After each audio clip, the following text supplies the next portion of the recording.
Many claim a supplement has freed them from a life of prescription pain pills, while others say it is a dangerous, unregulated substance. It's called kratom. What we're hoping to have today is a meaningful discussion, and we have joining us a panel of kratom proponents, documentary filmmaker Chrise Bella. Why does this always happen to me? It seems like I always end up in the middle. In my first film, Bigger, Stronger, Faster, my brothers were both using steroids, and I wasn't. I was stuck in the middle of following the rules or being the best. In my second film, Trophy Kids, I ended up in the middle of anxious parents living vicariously through their children's sports dreams. Pull your head out of your ass, dude, seriously. Can you be any stupider? How dumb! In Prescription Thugs, I exposed Big Pharma. How many pills a day were you doing? 90. As well as my own addiction to opioid painkillers. See, the thing is, before I was a filmmaker, I was a power lifter, and I wasn't half bad. Lifting gave me purpose. I was a shy, chubby kid, but when I started breaking records and lifting more than my older brother Mad Dog, people began to notice, and it felt good. I even got my little brother Smelly involved. At one point, we had so many trophies from lifting that we just throw them in the garbage. I no longer wanted to be like my heroes. I just wanted to be the strongest man in the world. But what I didn't realize is all that wear and tear on the human body comes with a price. And for me, that price was pain. Shortly after Bigger, Stronger, Faster, I had both of my hips completely replaced due to a genetic condition. My dad had hip surgery at 17, so it runs in the family. This is a double hip replacement surgery, and I'm only 35 years old. Sounds scary, right? Well, not for me. They told me I was going to be walking the same day. This is what they mean by walking the same day. I'm high on pain pills, so all I can picture is myself, all jacked and tan, in a Rocky montage, making a comeback. The more it hurt, the more pills I took. But when I was about to turn that corner and run up the stairs, my brother Mad Dog died in a sober living facility at 37 years old. After seeing my brother die and knowing that drugs were at the core of it, you would think I would stop taking pills. But at that point, it was too late. I was addicted. My life was going off the rails, but I wasn't the only one. It seemed like our whole country was popping pills. Americans account for the use of approximately 99% of one specific opioid, a powerful painkiller called hydrocodone. Every day, 91 Americans die from an overdose of opioids, which include prescription painkillers and heroin. We know that 4 out of 5 new heroin users started on prescription pills. We saw more people die of drug overdoses than die of car accidents. In and around Huntington, West Virginia, 28 overdoses occurred in one 5-hour span. The point that everyone is missing is that we don't have an opioid epidemic. We have a pain epidemic, and we're just treating the wrong thing. You've been doing a documentary about all the different components of addiction, of selling these pills, and yet you still got sucked into the web. Yeah, exactly. That's how powerful it is. But you are about as educated about it as a person can be. I think now I am. During the making of Prescription Thugs, the film was delayed and the funding got pulled, and I didn't know how to handle it. I relapsed and ended up back on pills. They say you haven't made it in Hollywood until you've been to rehab. So I went out to Malibu to face my demons head on. But after 90 days of rehab and doing everything that was asked of me, there was one big glaring problem that rehab couldn't fix. I was still in pain.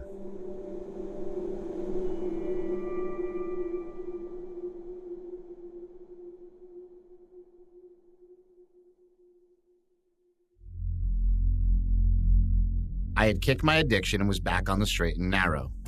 I began searching for alternatives to relieve my pain.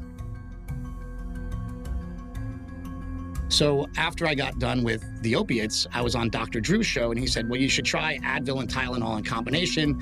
That's going to be better than an opiate for your chronic pain. So I said, okay, I start trying that.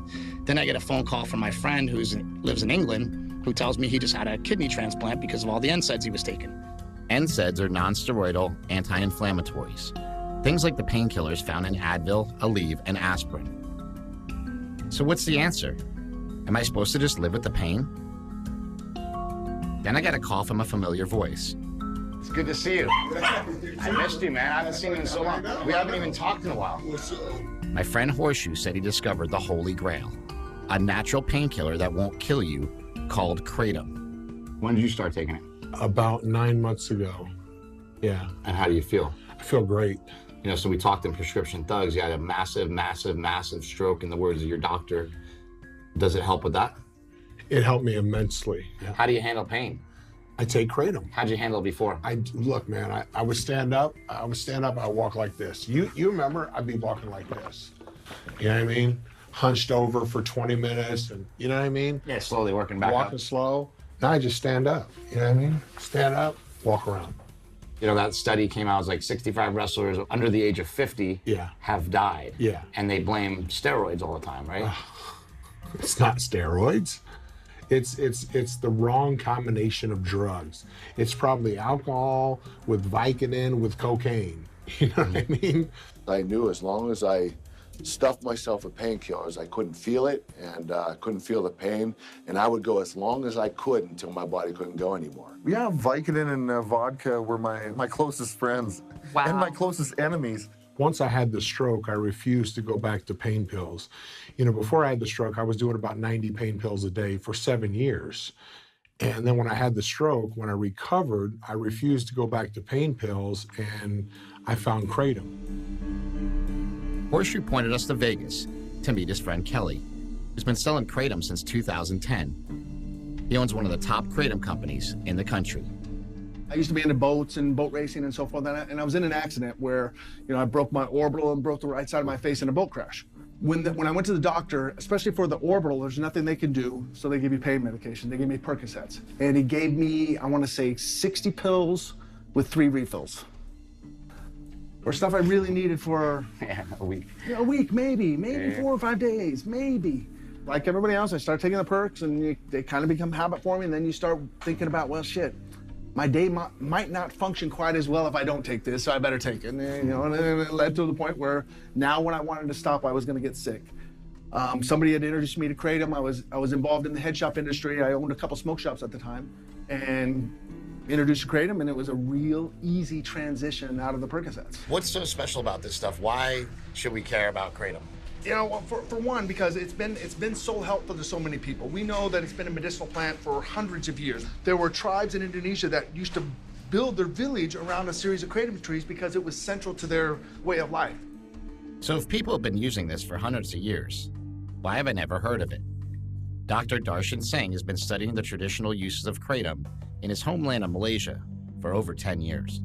I've been spending a lot of time on Kratom research in Malaysia, and in Malaysia I'm known as Dr. Kratom, okay?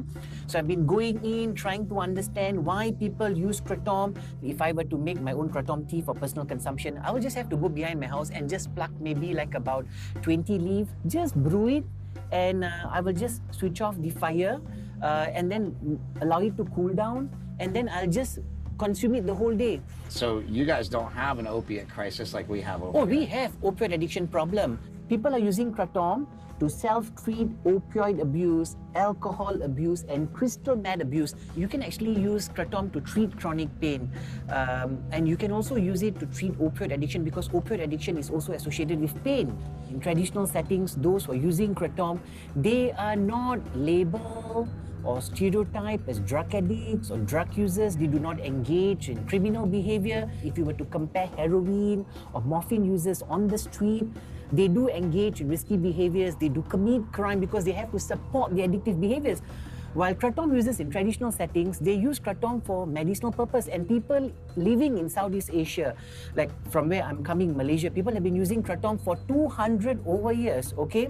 And you need to make sure that you have genuine distributors of Kratom in the United States. If Kratom is so great, then why haven't I seen it on store shelves? Probably because you can't get it at your local pharmacy or GNC. For now, you have to venture in your local smoke shop. And that's not usually where I get my medicine. See, this is more what I would picture like a supplement to look like. Yeah. Happy Kratom. I was in the Army for 6 years, and I have friends with PTSD who they give them this drug and that drug, and they all have bad side effects, and they get hooked on them. But they can use this, not get hooked on it, and not have all the bad effects. I'm not going to say it's going to cure it 100%, but it helps them live day to day without having an outburst or having a flashback. It just lets them have a normal life. Yeah. I work 7 days a week, and my feet trust me to kill me. And then I take it, and after like half an hour, it's a different feeling. I don't feel that pain anymore, and it makes it easier for me to go on with my day. Okay, so people take kratom because they want to self-medicate. But before I try it, I wanted to talk to an expert on this stuff. So I found Dr. Schoenwetter. He has a lot of patients come to him to wean off of opiates, and oftentimes he recommends kratom. He's also been tracking the progress of over 100 of his patients that are taking the plant.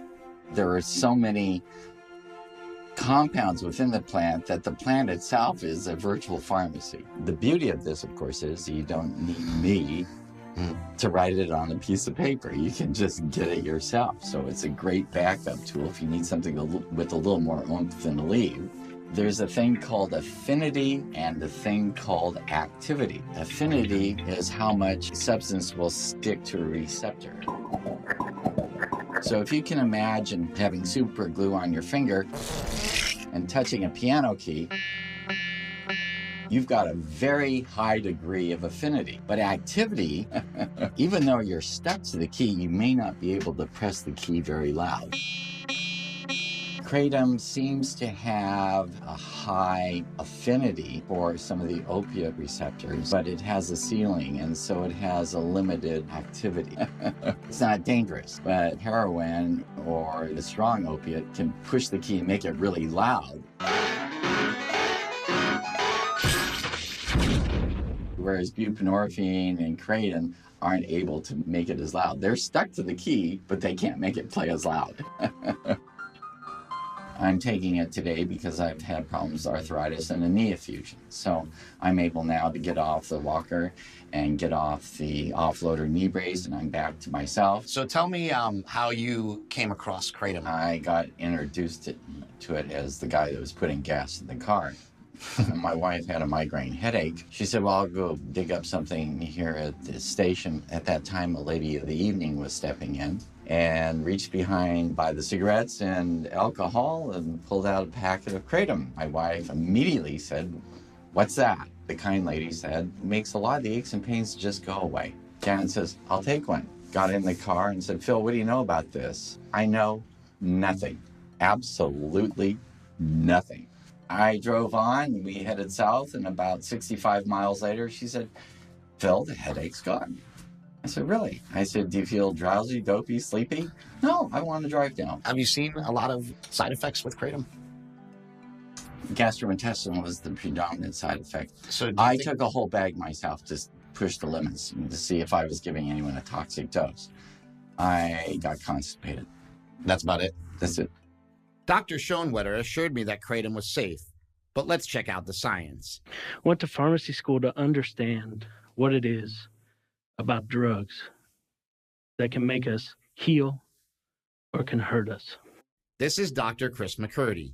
He's a professor at the University of Florida and the world-leading expert on kratom. We kind of relate the abuse potential of the plant itself, kind of similar to that of coffee. And it's interesting because it's in the coffee family. And so what we've done is systematically gone through, as I mentioned, looking at the individual compounds and started taking out certain alkaloids that we thought might be responsible for that effect. And we got down to a modified extract that didn't show any side effects on its own. What's different about kratom is the fact that it not only interacts with that mu-opioid receptor, also interacts with dopamine receptors. So when you activate dopamine systems, you feel pleasurable, you feel good. We ran the most comprehensive target screen on it that's ever been published, and we came back with this profile. So serotonin, dopamine, alpha-adrenergic, and opioid. And I was like, holy cow, this is maybe the one drug that could really treat opiate addiction in a single chemical entity. There may be a cure for the pain. We think we're well on our way. So we get these mice addicted to morphine. If we give them a antagonist, naloxone, they will go into full withdrawal, what we call wet dog shakes, just like when a dog gets out of a pond and dries itself off, but these animals aren't wet. Yeah. They'll chatter their teeth. You can literally hear them, the mice, and then they'll have paw tremors. Most of the animals don't have very severe withdrawal after methadone, but the issue with methadone is they've continued to lose weight. And so it seems that the methadone is taking over their normal innate behavior to want to eat versus the animals that we habituate to morphine and then switch over to kratom. They return to eating normally and their body weight comes back to what it was when we started with them, or a little bit above, which is where you want to be because we're using these animals in their growth phase. As a scientist studying it, do you try it yourself? I've never tried it. We've brewed teas in the lab, but from a science standpoint, I don't want to be jaded or biased in my opinion of it. Have you ever tried it? Yeah, I have. And what was your effects? Mild mood elevation. Yeah. I mean, I'm not in pain, so it's hard to comment on any analgesic effects. Yeah. Kratom represents a great starting point for developing new, safer pain relievers to replace the opioids that we have now on the market, and also potential implications for treating mood disorders like depression and anxiety. But these are a bit ratty looking, but... Does it smell? Yeah, it smells like leaves. Yeah, wow. So that's all it is, huh? Yeah. And this is the mitragynine. So that's what it looks like. Yeah, it's just a It's very... a powder. So what you do is you make it and then you just run tests on it. Yeah, we run tests in cells and we run tests in animals. So. And we try to extrapolate from that to humans, but of course there's limits to that. With some of the this is what it looks like when it's still has the chlorophyll impurities, so it's green like the leaf. What's your goal? What do you want to do with it? My goal is to make all these analogs and try to come up with a better version of the compounds that are out there in the plant itself, and eventually bring that to market as an FDA-approved drug. Sure. To replace oxycodone and the strong painkillers. I mean, I think there's a place for both, new pharmaceuticals that we develop synthetically starting from the kratom alkaloids, and also for kratom itself to be legal. There's no reason they can't coexist, because I really think they're addressing different issues. This is Kratom 101. Kratom comes from the plant Mitragynous speciosa.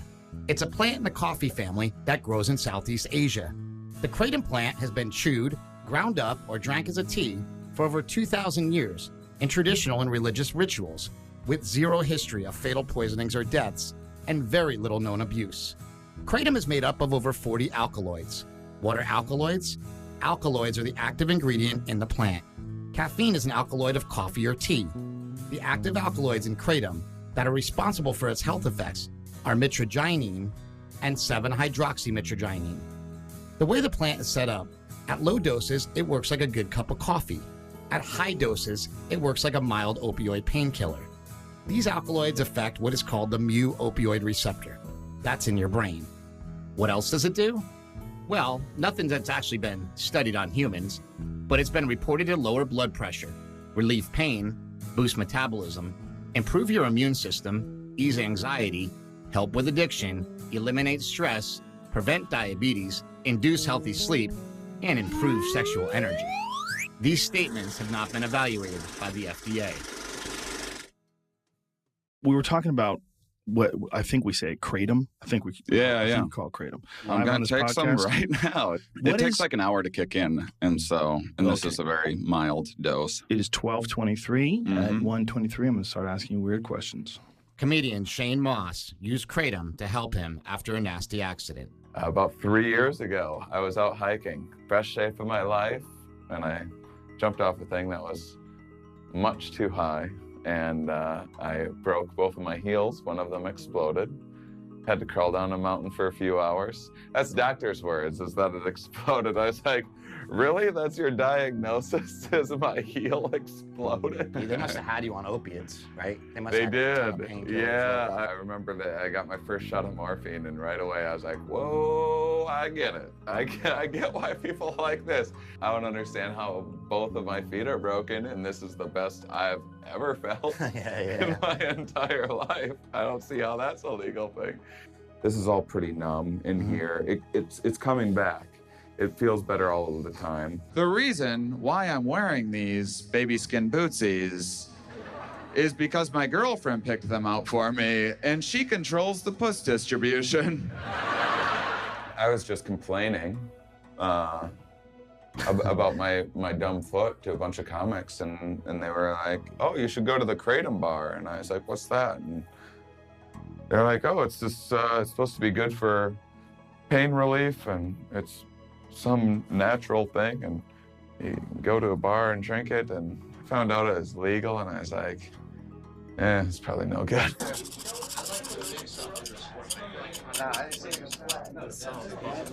Roots and leaves in a traditional Bilo cup. That's Komodo. It's our best stuff.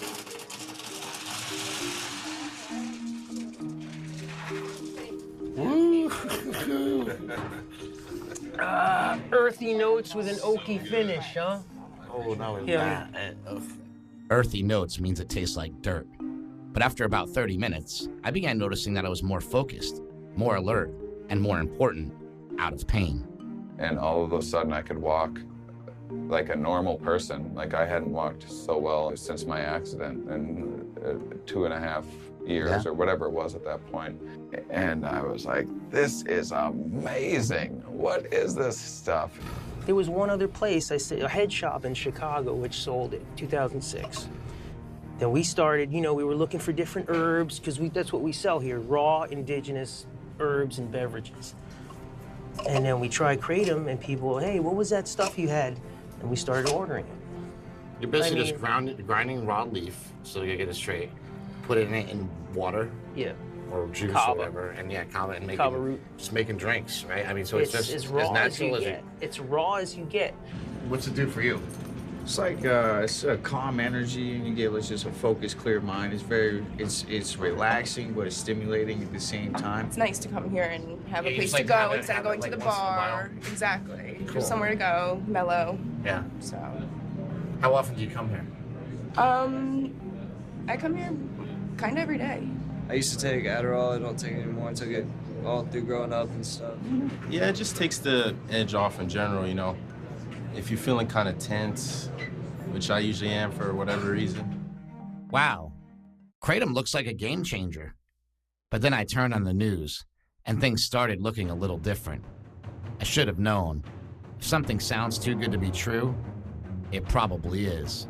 Feds gearing up for a Kratom crackdown. Don't know the drug? You should. You can actually buy it in stores right now. It comes in pills, powder, and liquid. And in 1 month, the DEA is ordering Kratom off all store shelves, putting it on the same level as heroin. Kratom can be purchased over the counter right now, but in a month, it'll be illegal. Dave, right now, it looks like I'm holding a vitamin supplement, but a month from now, this will look an awful lot like felony possession.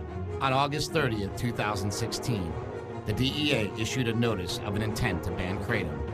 The FDA has decided it's in Schedule 1, therefore, because it has no medical value, there is a high potential for abuse.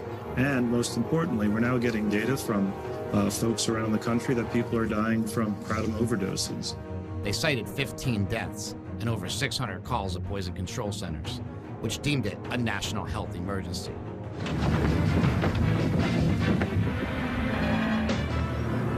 Freeze! Hey, guys, it's only vitamins. The DEA said they wanted no public opinion on the matter. But we live in an era of Twitter and Joe Rogan, and the internet responded. And apparently it helps a lot of people that have heroin addiction problems and opiate addiction problems. And now all of a sudden people are going to have to go right back to finding whatever they used to take. Go to the link below to find your senator and drop them an email tonight. But the worst thing the DEA said to me was where they noted that their biggest concern with Kratom was the fact that some people were using it as an alternative to heroin and opiates. No fucking shit. I'm Kristen Jacobs, mayor of Broward County. But not everybody is so pro-Kratom. Meet Kristen Jacobs. She's on a mission to ban Kratom in Florida, and it looked like she was doing a pretty good job. Broward State Representative Kristen Jacobs even compares it to heroin. So I think it's a tragedy what's happening in this country, the addiction, and the stigma that's associated with it, and the cost of recovery, and the horrific withdrawal that you go through. It's a horrible, horrible thing to have to experience. I promised you that by today I would basically send around a blizzard of information, as many of you have not heard of the word kratom before. To me, the effects of kratom mimic the effects of opiate drugs. This is not prescribed. This has not been tested by the Food and Drug Administration. Having detoxed several people off of kratom, I will tell you it is harder to detox somebody off of kratom than it is to detox somebody off of heroin. And then they also say that it is not addictive. It's no more addictive than a cup of coffee. But when you talk to doctors and you talk to the scientists and you talk to those epidemiologists that have been following this drug and the claims of others, you see that, in fact, those claims are not true. And then you start to talk to people who've used it, people who have lost loved ones to it, and their stories are significantly different. Is there a way to keep this on the market while we research it more? You know what? I understand when someone's addicted to a drug, they don't want someone to come take the drug away. The pain of recovery and withdrawals from any drug is a horrific thing to go through, and it's a horrific thing for any family to see. The fact that those that are using it will tell you that it's not addictive and they can get off at any time, that's the voice of addiction telling you that. Generally, what happens is the money that you need to buy those drugs soon runs out, and so you start finding other ways to find dollars. You may take it from your family or other easier opportunities first. I haven't read anything about that. I've researched this every single day since we started this project. I haven't heard people stealing money or doing anything like illegal to get this drug. Oh, that's unfortunate. That's unfortunate, because I believe you'll talk to someone tomorrow that you'll interview that did just that. He was stealing from the family. He'd already ripped me off for, $400, taken my debit card, and he drove to the top of that overpass, which was just a 2-minute drive. He got out of the car, he walked across the street to the southbound side, took off his sandals, and dove headfirst. Ian Mottner's autopsy report showed an unknown amount of what's called mitragynine, the active ingredient in kratom. Also listed a number of antidepressants. Linda believes it was Ian's addiction to kratom that ultimately sent him over the edge. And he was the kind of kid that I could trust, he always told me everything. We were super, super close. And he invited me to the Kava bar. He was spending a lot of money there, like about $50 a day. And when I went there, I didn't know what kratom was. I had a drink. I had a couple times I went down there and had a drink. I actually called my sponsor and I said, I tried this stuff. Ian's doing this a lot. And she said, you need to be careful, because that doesn't sound good. So how long have you been sober for? For 22 years now. Congratulations. Thanks. That's amazing. And I said, Ian, if you're doing drugs, this is really bad, because it can trigger the brain and set off things that, like bipolar disorder or schizophrenia. And he said, Mom, I'm not doing drugs, and it became like fighting that was going on between us. I mean, he'd spent hours in the bathroom picking his face, and one time the mirror even came off. The bathroom wall detached. Why do you think he was picking his face? Like, what was he doing? We thought it was meth. Like sometimes he'd be so sedated that his eyes would roll back in his head and he'd talk to me and he'd go, Mother, and he'd nod off.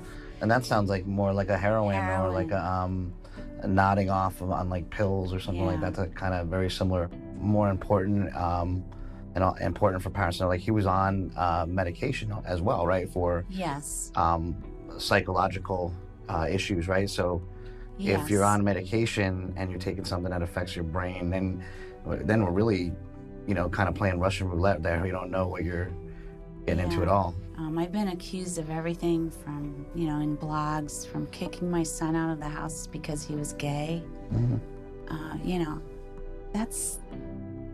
What's that got to do with it, That came out in therapy. This was a different person. This was addiction. This was living in my house, and I couldn't have that. You don't put any other stuff in your drink. It's kava and kratom, right? As raw as you get. Because Linda Mottner told me that you guys laced the drinks, and that's what made her son, jump off of a bridge and commit suicide, which is a very tragic story. Well, Linda Mottner is consistently incorrect. I knew him personally. I just see a mother trying to make sense out of something senseless. Yeah. Doesn't make sense. But his cause of death wasn't the kratom. She gets to go on news, you know, sympathetic media for whatever reason. I don't know. I don't know who's behind it or what. But she gets to say whatever she wants to say. And, you know, it's out there. So kratom has a PR problem. Look, she told us, she was like, well, you know, he died from kratom. Are you sure? Well, the first time he checked into drug rehab, he had opiates in his system. The second time he checked into drug rehab, he had methamphetamines in his system. And he jumped off a bridge and killed himself. I mean, you know, God bless her. But it's like, ma'am, your son didn't die from kratom. I went from smoking a pack of cigarettes a day, drinking 20 Red Bulls a day, doing 90 pain pills a day, snorting 7 grams of cocaine a day, banging a ton of porn stars a day. I don't want to do anything, none of that. But here's the thing, I am in so much pain when I wake up. But then I found kratom. And my pain level, like I said, went from a 9 to a 3. There was an infant born with total addiction, so they were in withdrawal. And the mother said the only thing that she had ingested was the kratom. Luckily, she had some of her kratom with her.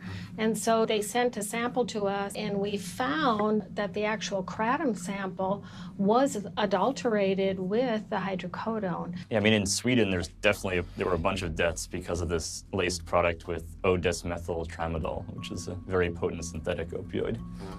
And it seems pretty clear that the deaths are from that component and not from the kratom itself. He has not died because of kratom. You see, as I said just now, people have been using kratom in Southeast Asia for more than 100 over years. There has not been any mortality cases. Nobody has died using kratom in Malaysia. The only deaths listed as associated with kratom are polydrug situations where a person was on multiple other illicit and or prescription drugs when they died. It's not new, it's not synthetic. And the media is attaching onto this as new. It's new to the United States in the last 20 years, but it's been used in Southeast Asia for hundreds and thousands of years culturally for medicinal purposes. And yet here we have the DEA saying that there is no medicinal use from this plant when every single one of our members is getting medicinal benefit. What is the problem with kratom? Like, why is it so controversial? Why are people so up in arms about it? That could go in so many different directions, and I think primarily what the problem is, it is competition to some of the largest money-making industries in the United States. And I think that with the media and the propaganda that they've been allowed to spew to the public, which is based on exaggeration, people are believing that it is something like illegal heroin, which is, to me, the biggest joke and yet the saddest joke that I've ever heard. It's not the kind of thing that you crave and you feel like you have to go out and seek, because it's not the kind of thing that you can escape your life from. That's the major difference to me. When I was on opiates, I was using them to escape. It was a miserable existence. I was in my 30s, all my friends were getting married and having children. I never was able to have children. I was sick for 10 years. We are people that just want a natural alternative to prescription drugs, and this is what works for us. Also, interestingly, about 60% of our members have never even experienced addiction in their lives. They're just looking for an alternative to pain medications. I figured if I'm going to continue to use kratom, I should probably consult with the people that matter the most. My brother Smelly recently started using kratom as a pre-workout supplement. I like it, and I like the feeling of it. It felt pretty good.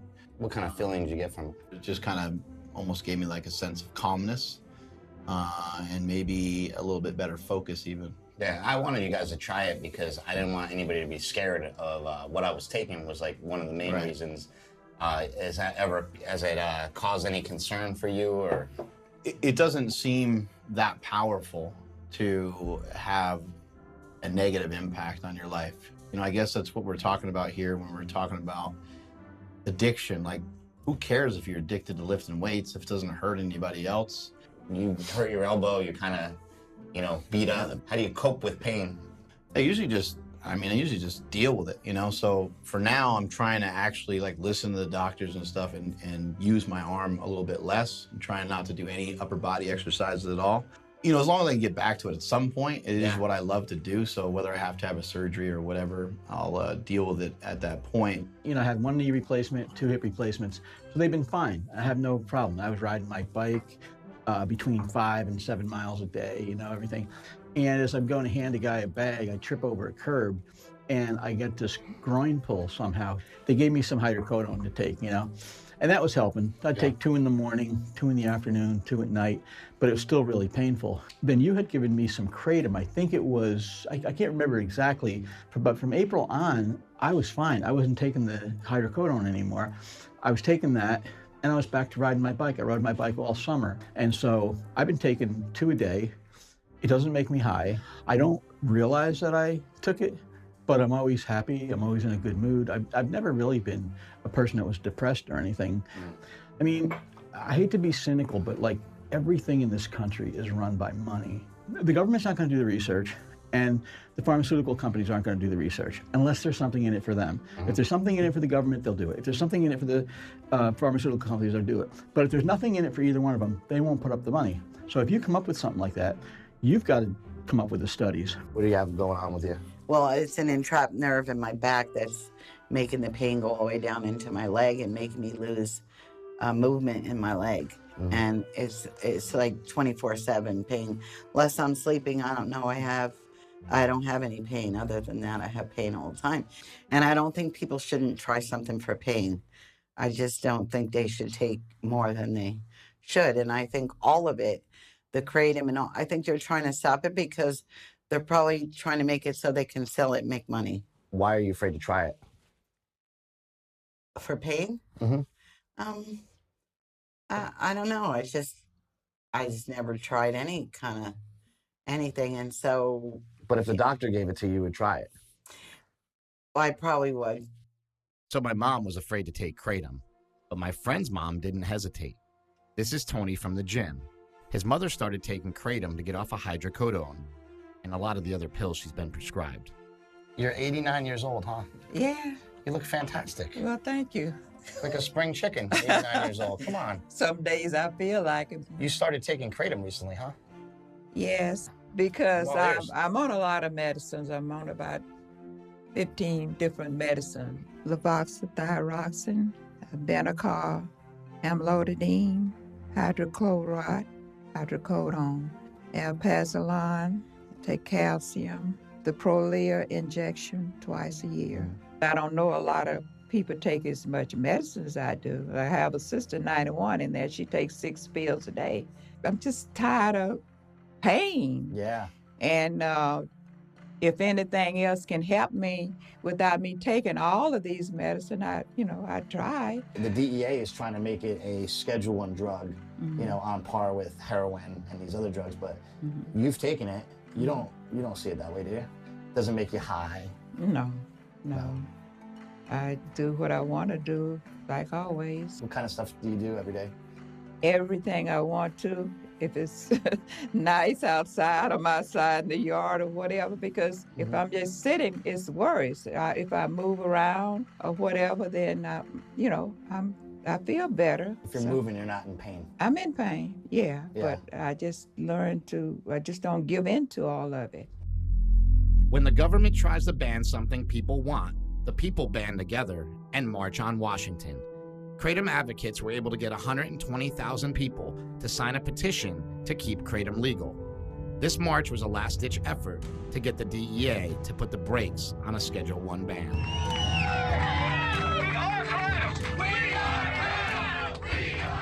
When I went out to D.C. for the Kratom March, I didn't know what to expect, but I met some really fascinating people from all walks of life, and we had one thing in common: pain. What do you guys hope comes out of this?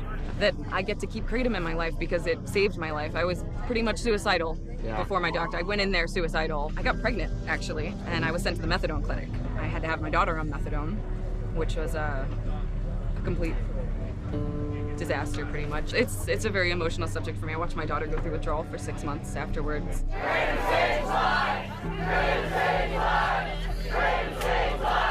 I was was on Suboxone for 4 years straight, and they had led me to believe that Suboxone was a cure to addiction. They actually literally told me that this will cure you. 3 years ago, I was bedridden. Every day was a struggle, and now with Kratom, I can live my life. I can come here. I can do things without being in so total pain. I actually ended up having a grand mal seizure. Oh, wow. From taking tramadol. And I came across Kratom. I went from sitting in a rocking chair, weeping and saying goodbye to my daughter, because my wife and my daughter were going to leave the next day, to being able to actually finish up my service, and I still have my family. I was on fentanyl for 6 years, and thanks to Kratom, I no longer have to do that. I can choose to help myself naturally, and I have for a year been off fentanyl. I had about 15 years of my life go by in a blur of opiates. And then as I was kind of coming off and dealing with pause and just dragging, Kratom just gave me the energy to pull my life back together and stop the cravings of opiates.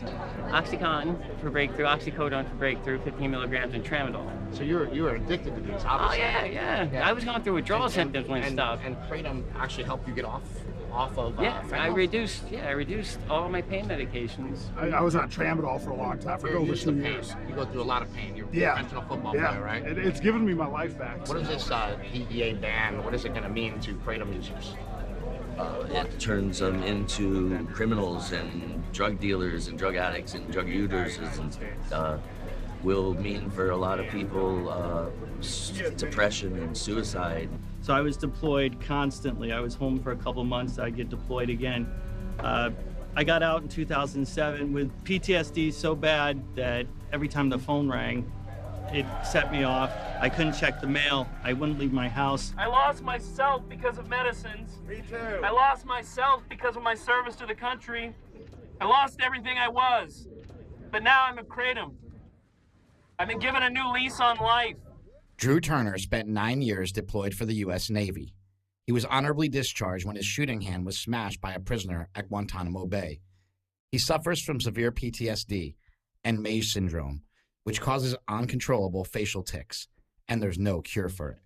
Kratom is the only thing that works. Without it, his life is a living hell. I wanted something where I could get rid of the pain and feel a little bit better, but at least have some energy to get my life back. My wife would help me get out of bed in the morning. I would go to the couch, and when she came, like if she went into her office that day, when she came back, I was in the same place she left me. You know, I may have accidents. I couldn't get to the bathroom. Wow, really? I got to a point where it was pretty much just hopeless. When you hit that point of hopelessness, there's really 2 directions I could have gone. Keep trying or end it all. Yeah.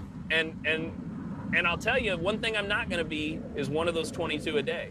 22 veterans a day commit suicide because they are in pain.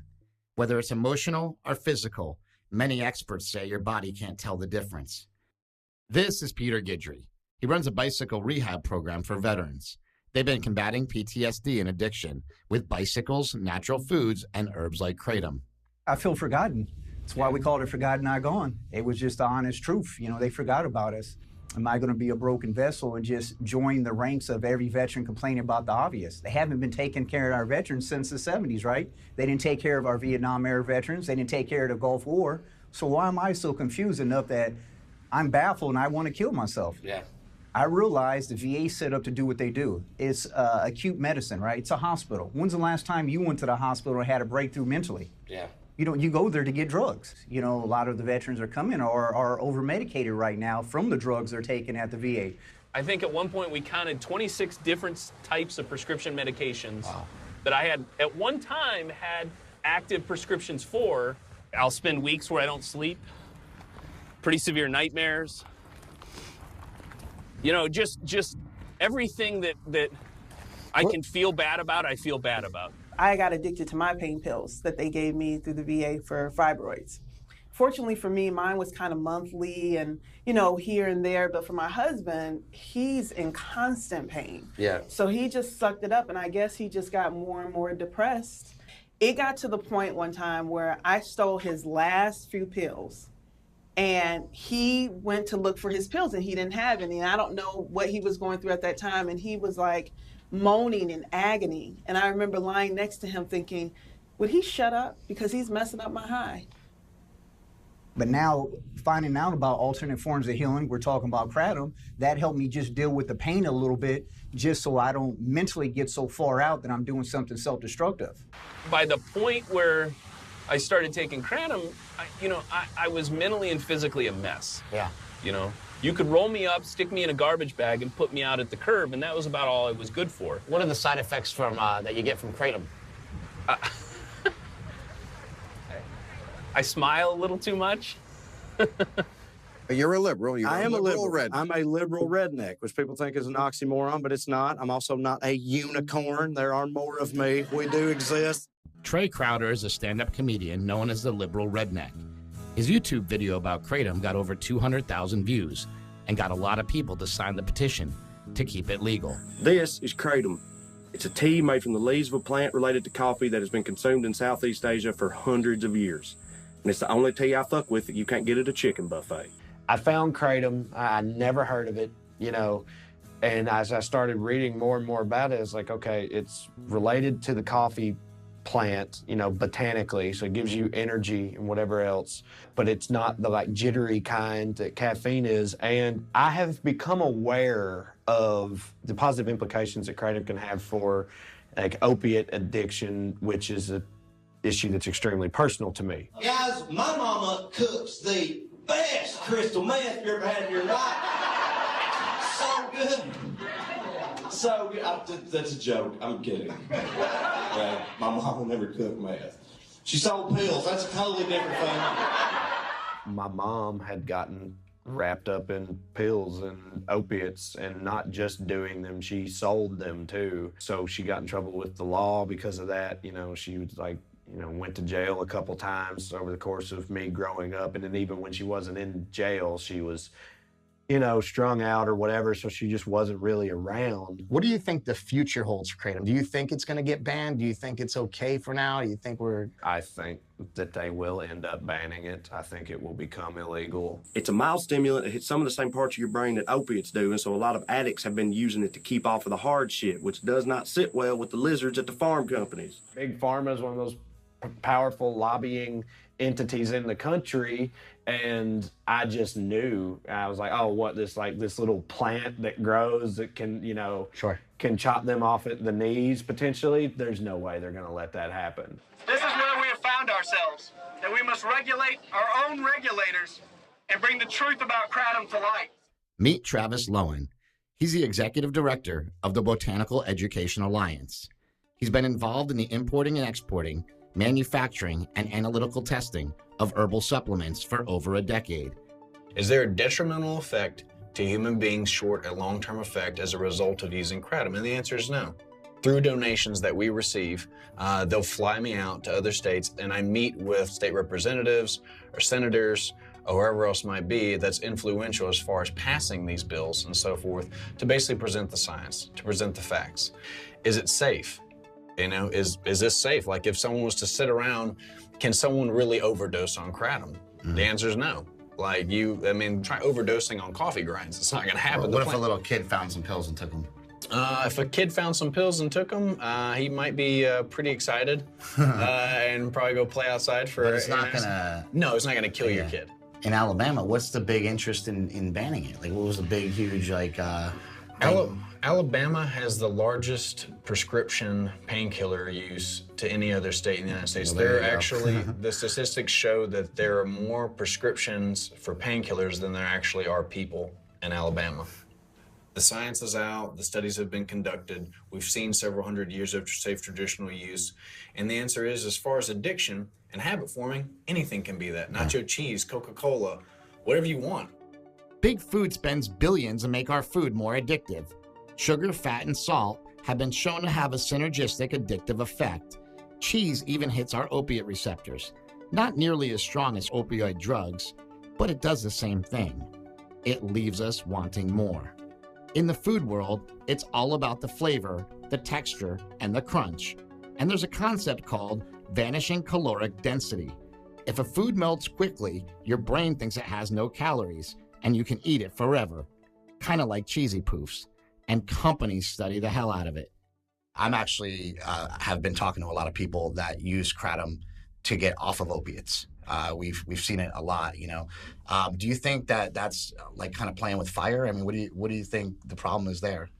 Well, I think there's several things that need to be clear. First of all, to the degree that it's completely unregulated. So when someone says, I'm taking kratom and I feel just fine, really? How do you know what's in that packet? Because it's completely unregulated. You don't know if there's even any kratom in there at all. Well, she could be right. There may not be any kratom in those packages. That sounds like the unregulated world of dietary supplements. 10 years ago, I showed the world how easy it was to make dietary supplements in my kitchen, and nobody could stop me. The problem is, I can still do that until I get caught. Although it's the law and people are ingesting these pills, many companies just don't care and don't follow the rules. Look, I know some of these manufacturers, and like some of them just manufacture it in their garage. They manufacture it in their living room. They're packing capsules in their living room. They put it in a jar and they take it to smoke shops and sell it. I think there needs to be some regulation on it. There has to be, you know, FDA compliant companies that package it in a warehouse. A lot of the packaging on the back, it says not for human consumption. What's the deal with that and why is that going on? And I think it's because that's how they get it in the country. They don't want to have it tested. These fly-by-night companies, as I call them, that package it in their garage, they can't afford to send it off to get it tested.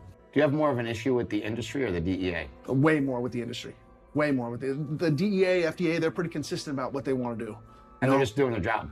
Yeah, they're just doing their job, and they're doing it for a reason. They've got one of the toughest jobs in the world. They have to ensure our food supply is safe, or, you know, if there is a problem, they have to step in and take care of it. The fact that this industry is not regulated, is that an issue for you? It's a huge issue. I mean, it's one of the most aggravating, frustrating things that we as a group, you know, the people that are in this business, we get together and we talk about how do we make this better? How do we keep the longevity going? Everybody knows that every legislator we've talked to, interacted with, everybody says the only way this stays is if we regulate it.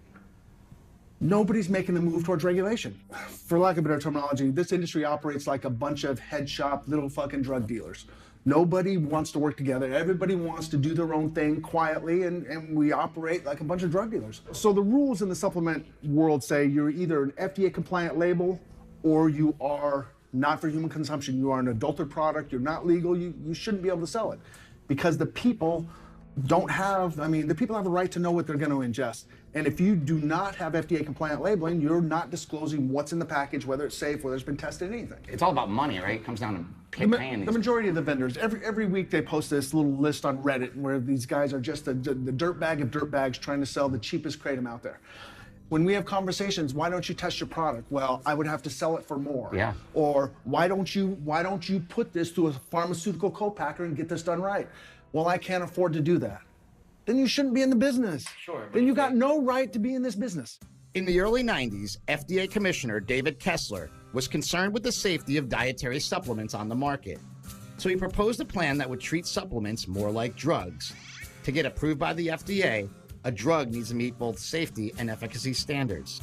But that would be really expensive and cut into the profit. Enter the DSHEA Act, spearheaded by Senator Orrin Hatch.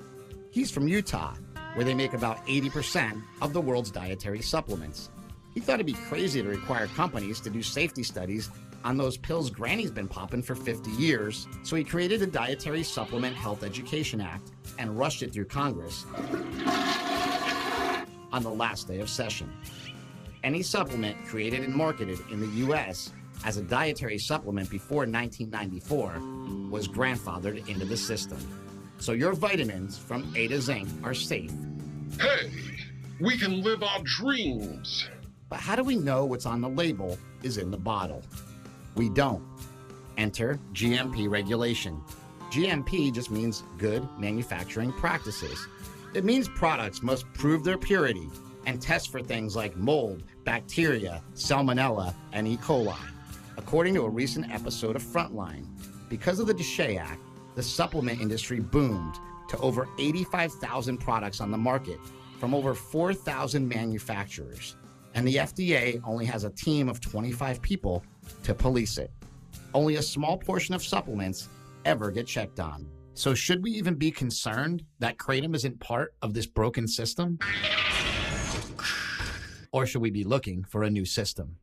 You know, it's significant. People are putting these products in their body. They're adulterated products, and there's a health risk, public health risk imparted into that, and that's where our concern lies. This is Daniel Fabricant. He's a CEO of the supplement lobby group, the Natural Products Association.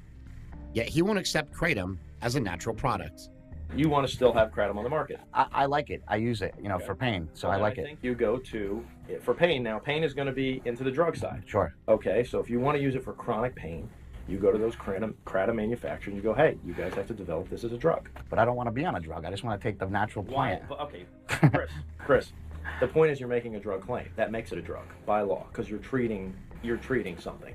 Now, that's the real issue here, is intended use is everything. And if the intended use is as a drug, well, then you go that process. If the intended use is as a food, if you said, hey, Dan, I just want to use it because I'm in a better mood when I use it. I feel slightly better, not that you have anxiety or anything else like that, but, you're a healthy person and you want to help elevate your mood, well, then that would be the food or the supplement route. But again, that requires that safety study. There's no special exemption. My daughter also thinks that when I kiss her finger and she has a boo-boo, that it helps it heal. Well, my lips aren't getting approved by the FDA anytime soon, no matter how much she believes that. It's an issue, gets brought up, and then everybody goes, is addiction, right? And then everybody goes, well, what about caffeine? What about alcohol? What about tobacco?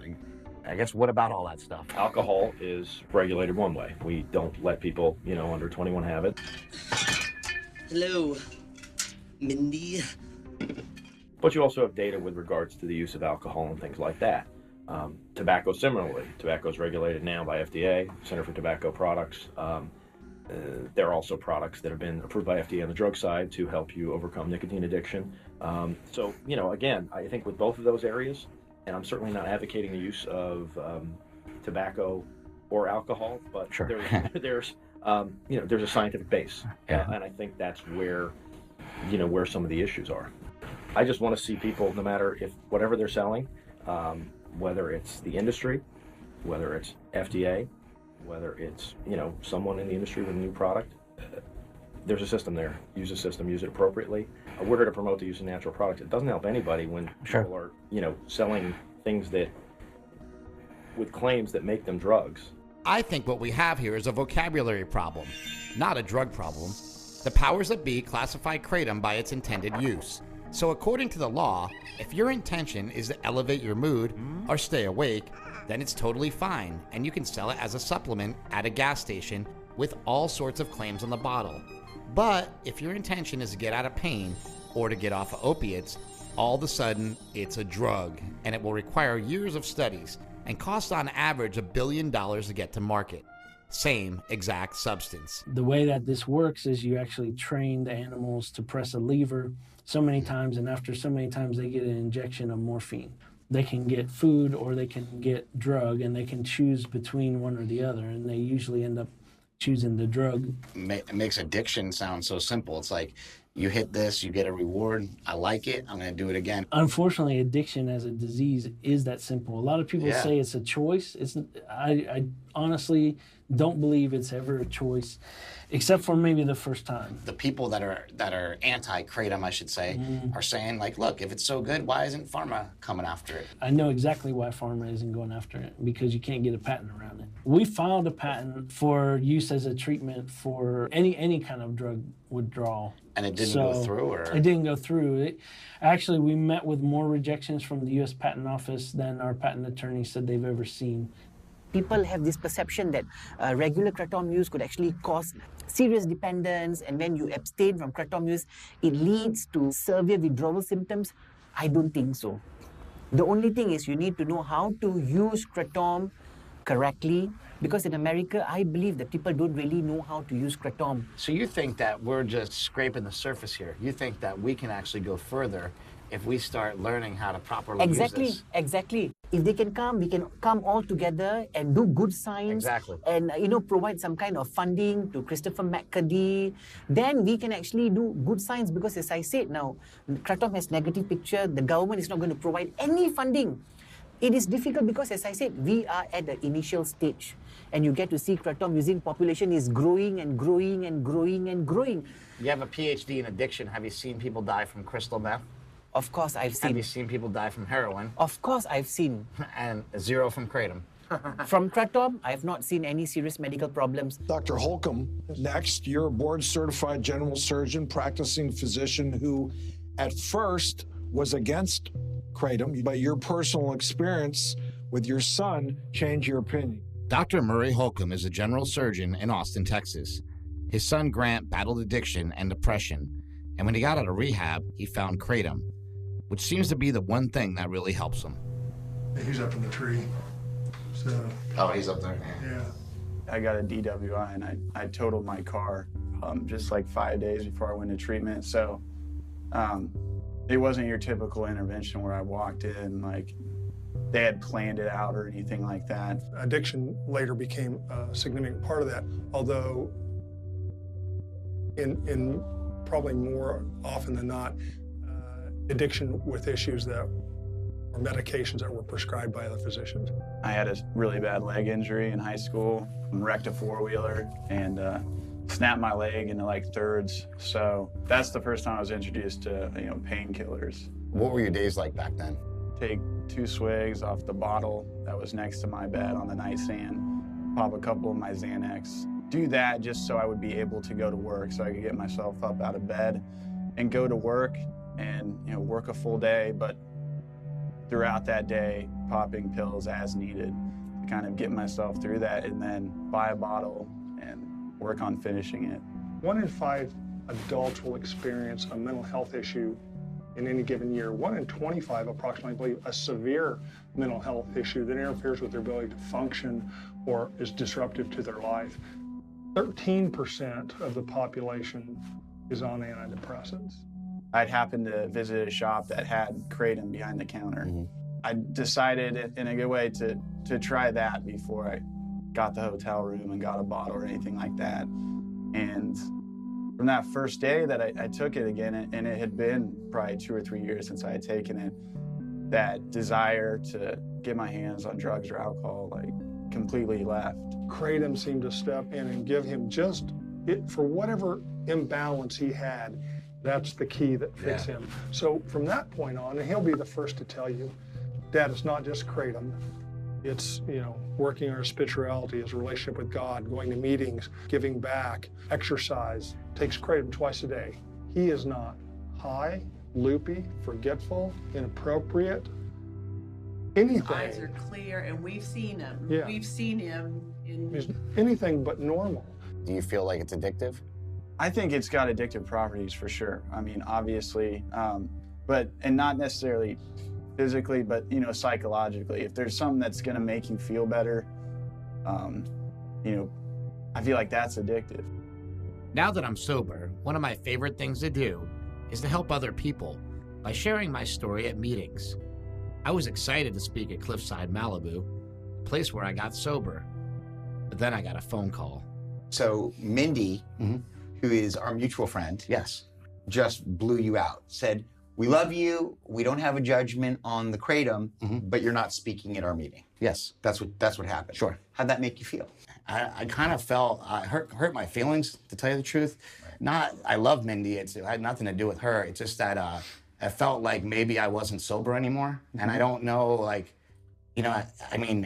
I mean, what is that? Where does that leave you? Taking something that's not ever been put in a category or put in a box, and I just take it because I'm in pain. Well, I don't know enough about it. And I've done some serious study over the last few days. I've got Connie, who is an addiction research fellow, and she's given me so much to read that when I couldn't read anymore, I had somebody sit in my office and read to me. There's no uniformity in making the drug. There's no uniformity in the dosage of the drug. And ironically enough, I'm actually treating a couple people right now at Cliffside who have been abusing kratom. Okay. Having said that, it would be criminal, bordering on the criminal, to not do the research to figure out what the appropriate medicinal purposes are. People abuse everything. Well, Chris, you're just defending your right to use this substance, just like any other addict would. So how do we know? And the truth is, we don't know. Now, I know you and I believe you, okay? You look fine to me. I've never seen you look this good. I've never seen you this calm. We get about 100 calls a day from people trying to get off drugs and alcohol. 90 calls are because of prescription opiates. 90 of them. Why do you think that nobody's stopping the opiate epidemic? Let's talk about why it's happening. Why it's happening is there is no advertising necessary for opiates. You never see it. Never. If you stop taking opiates, you get sick. You don't have a choice. People think slavery ended in 1865. It didn't. It's going on right now in 2017. Okay? Slavery exists today. Okay? If you're on opiates, you are a slave. You're not controlling that drug is controlling you. Everything you got. Every goddamn pill. So how long does a shipment this size last? How long does it take to sell this? About a month. Really? Yeah. 2,500 pounds of kratom in a month. Kilos of kratom in a month. So from here, what happens is once we open these, then the next thing we're going to do is we're going to test it. Whenever we send product out for testing, like all of this product sitting here, none of this can be used yet because we don't have the test results back yet. So every batch you have to test it? Have to, no, but we do. Yeah. We actually test it 3 times. The FDA put out this import alert that says we're not allowed to import this because they don't feel it's safe. But they haven't tested it. So I mean, they're basing their opinion without tests. So many people talk shit about the FDA, but we really need to support the FDA in this effort. Do. Yes, because we do. once everybody gets on board and, you know, when FDA says, okay, this is a full supplement, now we go back to pharmaceutical co-packers. Yeah, so now everything's done in a clinical environment. We don't have to build each individual little segment. Well, I'm surprised there hasn't been a politician, and maybe we need to find one that gets behind this. 142 Americans are dying every day of drug overdose, every day, which means we have a 9/11 scale loss every 3 weeks in America.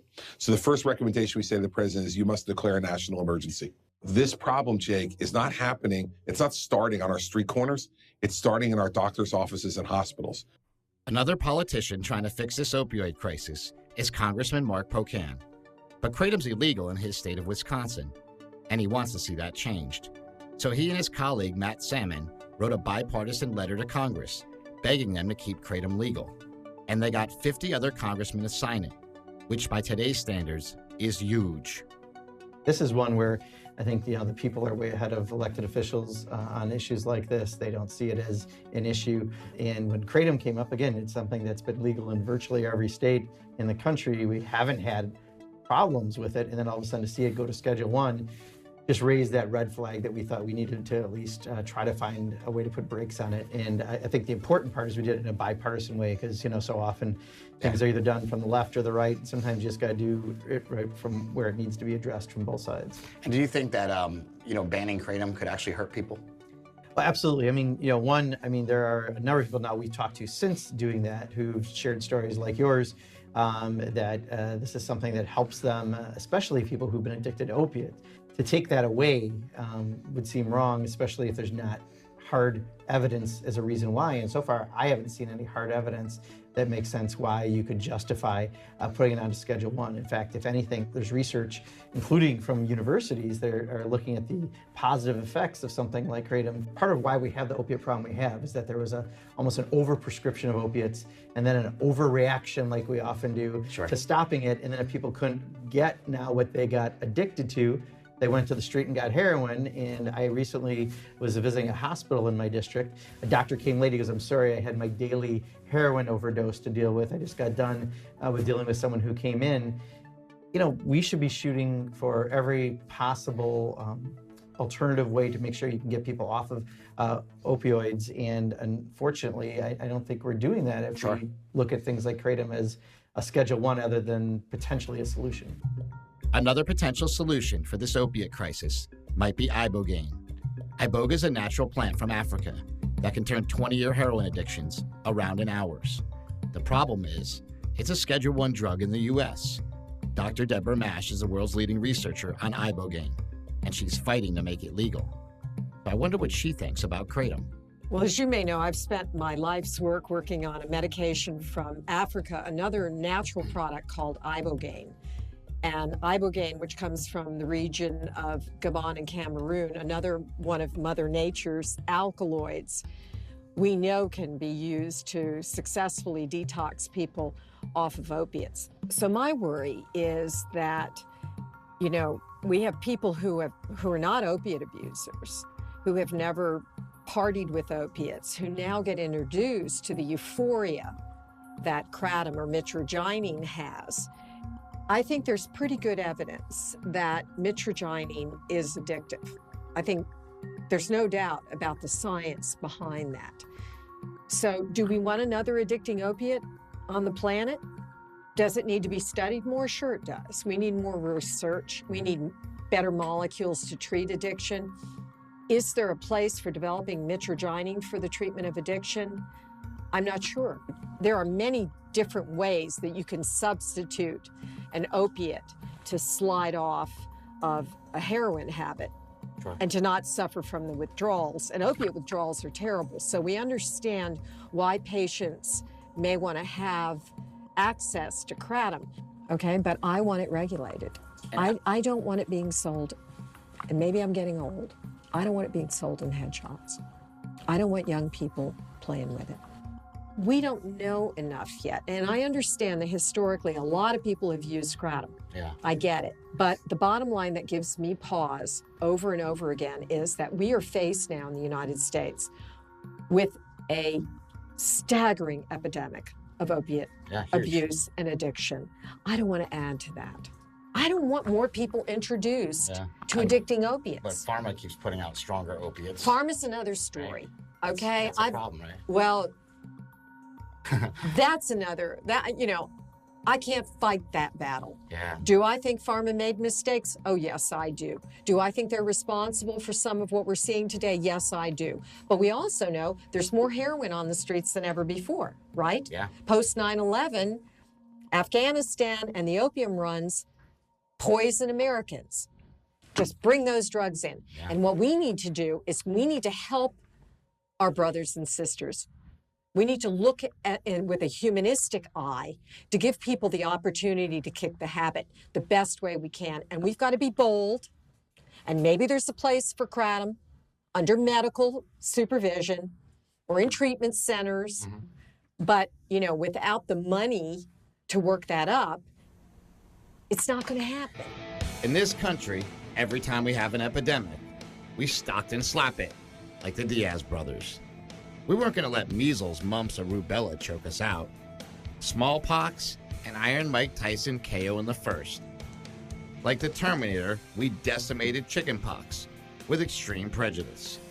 And when our president got polio, we went all Ultimate Warrior and press slammed it. In the 80s, they sang We Are the World, and every continent band together and obliterated the AIDS epidemic. Why aren't we doing the same for the opiate epidemic? But I called the DEA, the FDA, and the NIDA, and they all said the same thing. We're not going to talk to you.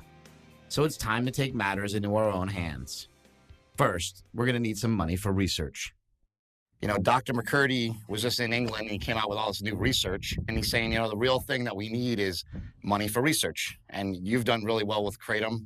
And I just keep thinking like, man, if all these other companies keep bombing out, they're not testing their product, they're not doing what they're supposed to do, like, we can do it. The other thing I like that McCurdy's doing is he's developing that quick and easy test for adulterants. So if there people are not testing the product and the product is dirty, he's developing that test for that as well. So like when I did prescription thugs, like it was a different thing, right? So I did prescription thugs. I wanted to help people get off opiates. And I think that we achieved warning people that opiates are dangerous, but I wasn't able to really get people off of them. I wasn't able to help the problem. And this is a step towards the solution. I'd love to get involved, love to help. We'll fund that first round of research ourselves. Kelly agreed to get the ball rolling on funding research. So I got him to hop on a plane with me, head to Florida, and catch up with Dr. McCurdy.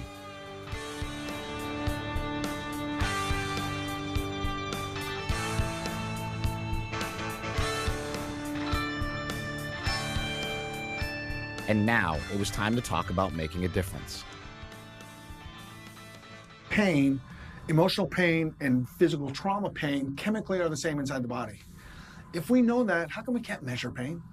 Well, pain is a subjective measurement. Nobody can objectify pain measurement right now. Like you're asking, why can't we measure it? It's the 5th vital sign now. So when you get checked into an emergency room or you get checked into the hospital, they want to check your blood pressure, your weight, your temperature, and then they ask you, so what's your pain level on 1 to 10? There's no way to judge that other than you tell me a 10. How can we get involved? How can we help a lot of people? And how do we bring this, because we believe a lot of this plant and the possibilities of that it can provide. We need to know where we stand on abuse potential. We need to know where we stand on the limitations of, how much can we give? What doses do we need to be giving? How do we need to be giving it?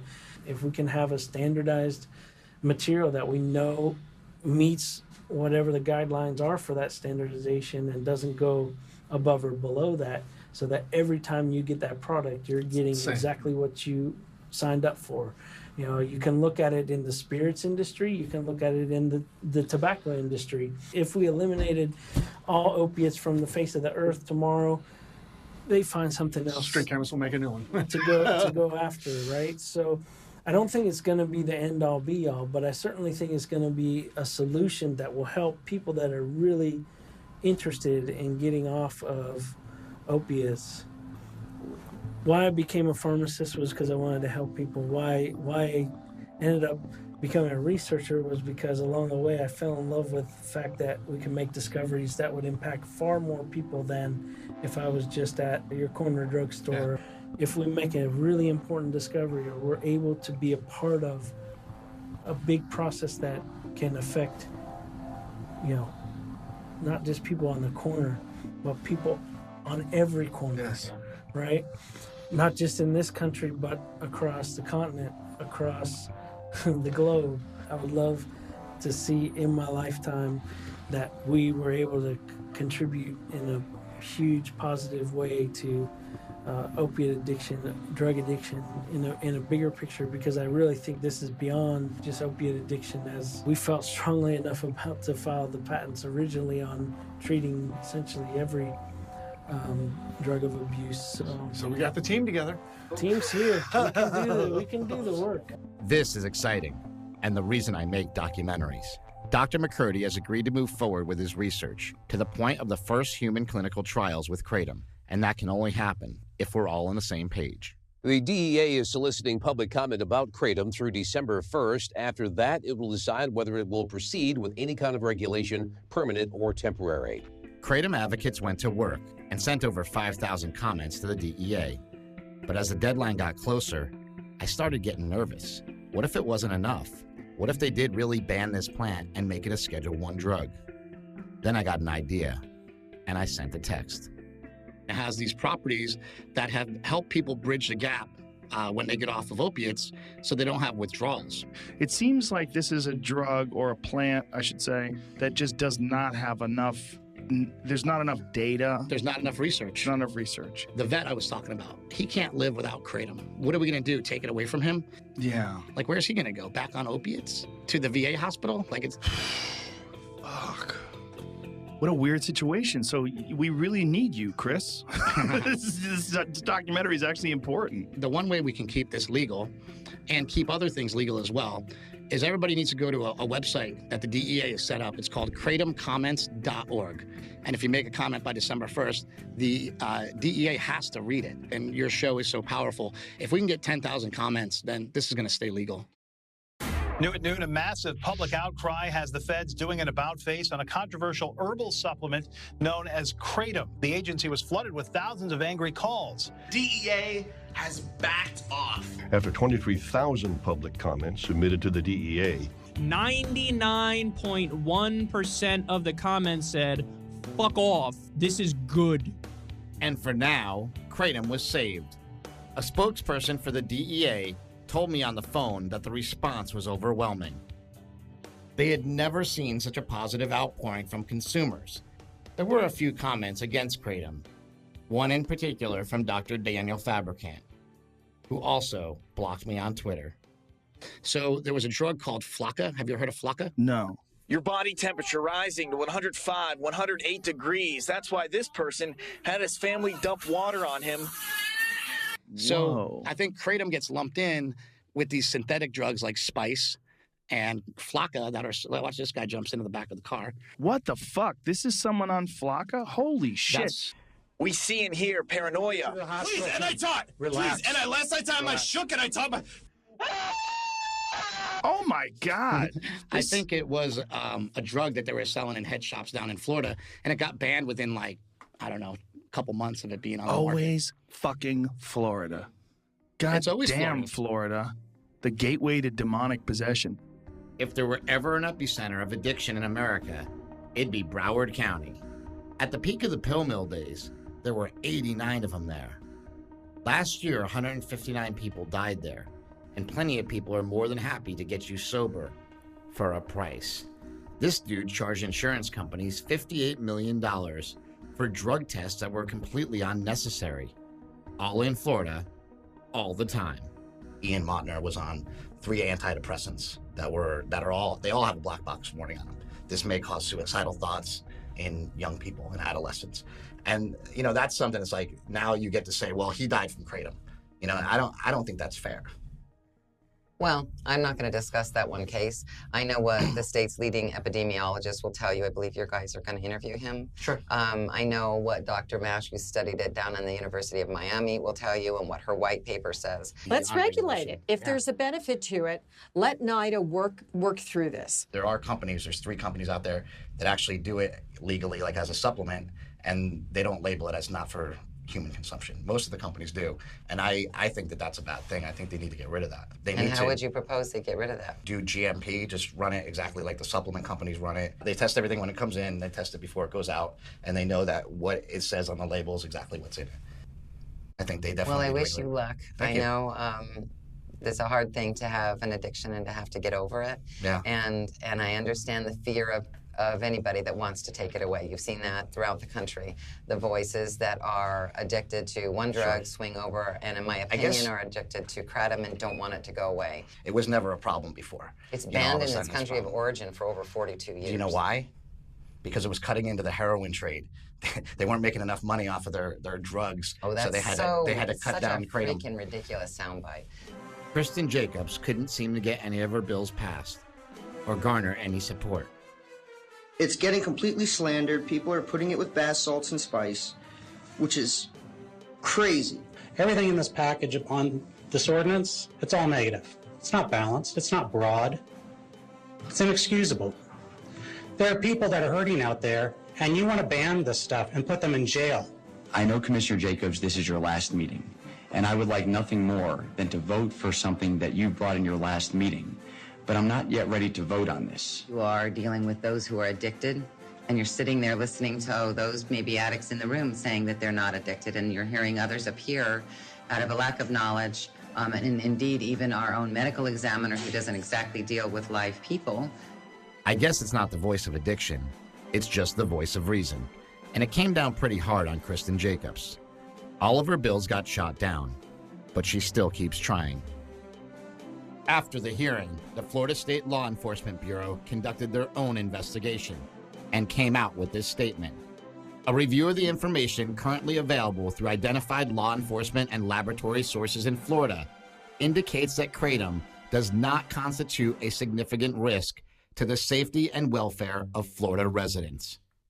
In the case of Ian Montner, Florida State law enforcement said the presence of other controlled substances may have contributed to the subject's state of mind at the time of the suicide. I want to live in a world that is pain-free, addiction-free, and judgment-free. I want to reverse this pain epidemic. Being out of pain is a basic human right. So if someone is stuck in pain or stuck in addiction, we need to have the compassion to reach out and pull them out of it. I'll do everything I can to help further the research on Kratom and other effective non-addictive painkillers. But I do think it's kind of ironic that we have to do all these studies for something that's been used safely for hundreds of years. In the past decade, under the watchful eyes of the FDA and the DEA, with all their hundreds of clinical trials, studies and warnings, and all the programs that keep kids off drugs, over 200,000 Americans have died from opioid painkillers. A lot of people I really loved. So much for your war on drugs. The opioid crisis is an emergency, and I'm saying officially right now, it is an emergency. It's a national emergency. We're going to spend a lot of time, a lot of effort, and a lot of money on the opioid crisis. Kratom may not be the only hope for this opiate crisis, but it's certainly one of them. So before we turn our backs on something that God gave us, maybe we all just need to take a leap of faith.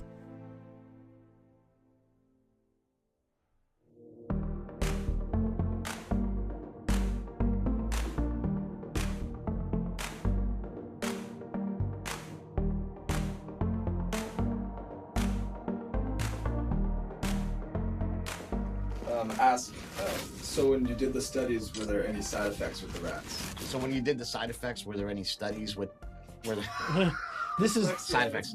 This is gonna make the blooper reel. Yeah. So right over here, this house, this is the guy I was talking about with the gay feet. Oh, really bad? I'm just kidding. I'm just trying to point shit out so it looks like we're talking. Well, if you die at my house, you signed a waiver, right? I haven't signed a waiver yet. Shit. You should talk about smoking, but I still smoke. I still have bad habits. No, I won't talk about that. No? No. My mother thinks I quit. Oh, your mother thinks you Liz, let's do the dance move. No, I'm shy. Okay. Woo!